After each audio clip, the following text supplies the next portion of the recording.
start of the next race. Here we are on the start for the men's double scull, with in lane 1 Belarus, Zianias Michal and Stanislaw Sharabrachenia. There they are in lane 1, qualified for the final. Bit of a surprise because the way they take the catch, particularly at the beginning stroke, it looks a bit rough. But on lane 2 we have Great Britain, Matt Wells and Stephen Rowbottom, bronze medalists last year, and very successful on the World Cup circuit, and the Olympic champions from 2000, silver medalist last year Luka Špik and Itztok Chop of Slovenia. World champions, Olympic champion Adrien Hardy, closest to you with his new partner Jean-Baptiste Maquet, growing a little bit of a beard in the bow seat of the French double scull. Estonia in lane 5, Tonu Hendrickson and Juri Janssen. They're the surprise package of this season. And in lane 6, Matthew Trott and Nathan Cohen of New Zealand bringing up the lineup there. Nathan Cohen, very young, 21 years old, and not certain of a place in the final until they produce an absolutely outstanding race in the semi to guarantee that. But there we are on Itztok Chop. Been around on this circuit, 34 years old for a long time.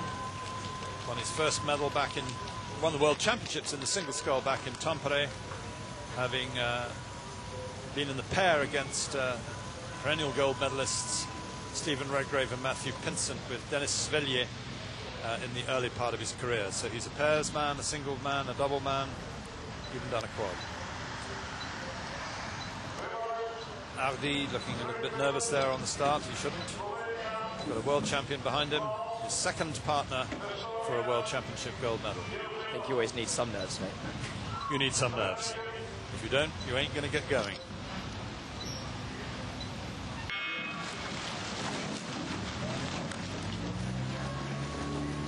Well, New Zealand has ripped it off the start, didn't they? Decided if they're going to keep up with this field, they better get started early. These two, back to now France, Adrien Hardy. Not the strongest of athletes, but he made a double move so well with Sébastien Viedon that they won the World Championships and then the Olympics. And now he's got a stronger man in the bow seat in Jean-Baptiste Maquet. And they, with the Slovenes next to them, presumably the expected medalists of this, but there's an awful lot to play for.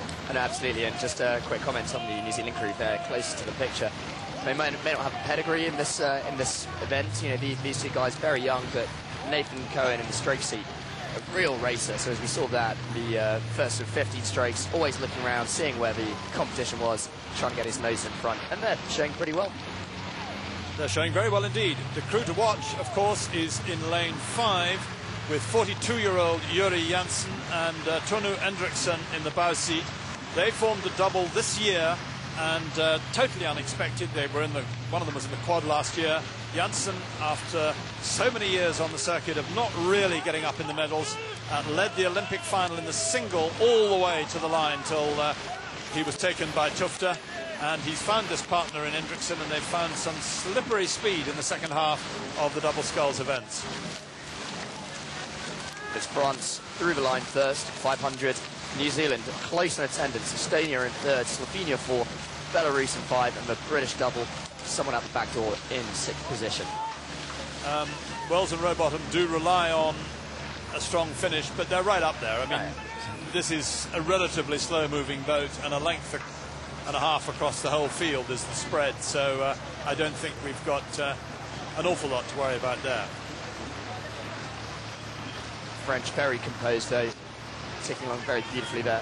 But it's the Slovenian pairing now of Chok and Luka Špik, who is beginning to put them under pressure, beginning to show that they want to snatch away those world gold medals. The Slovene double is really the opposite of French, isn't it? I mean, the French have this smooth, quick catch, easy style, nice long stroke. The Slovenians row long, scull a long stroke, but there's a lot of hump and heave in there, isn't there? Yeah, it's a bit more of an aggressive kind of pattern, but I mean, in these conditions, that may well be what's needed. So it requires someone to really take the race by the scruff of the neck, and perhaps they're doing what the New Zealand pair tried so admirably to do in the men's pair that we just witnessed. Well, the camera's got in there on Itzhak Chop. Now he's the with Janssen, the single sculling performer in this field.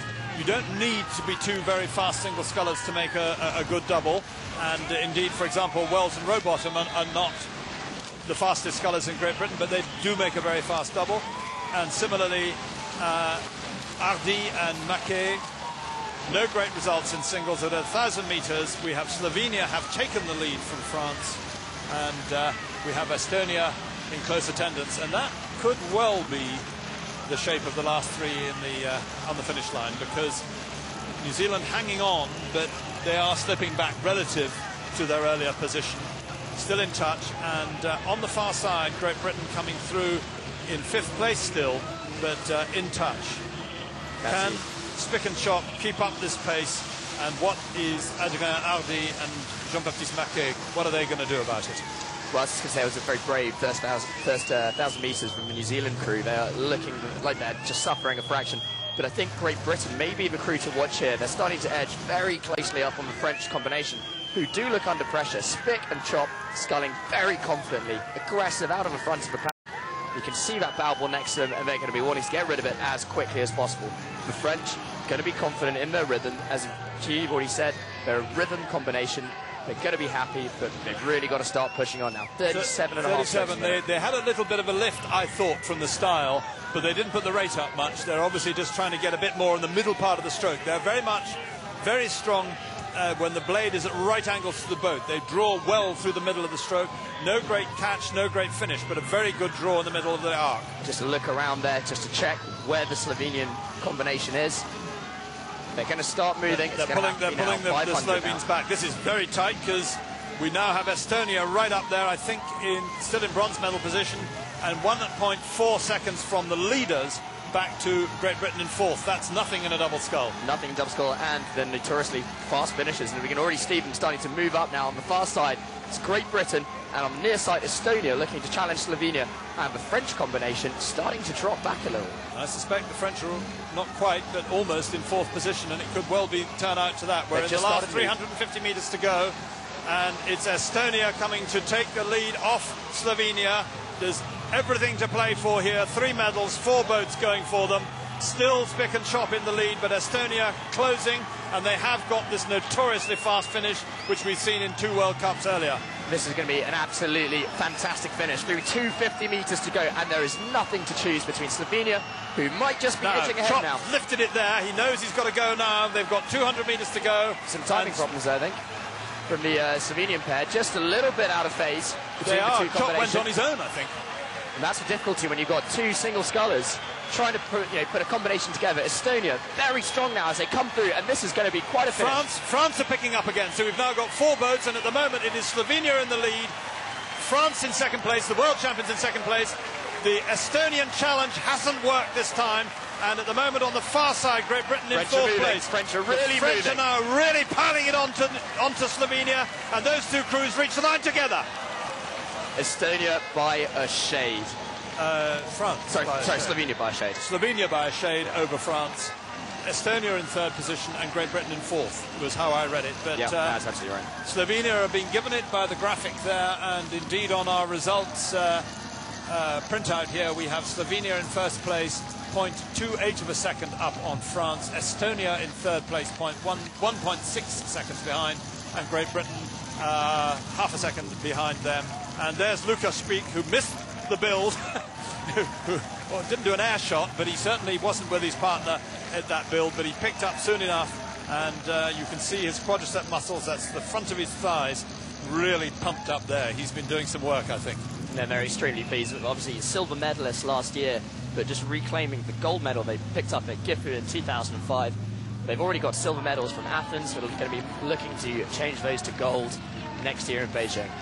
So outstanding and well done them. Slovenia back on the podium after their win as a double scull in a World Championships, but last on an Olympic podium in Sydney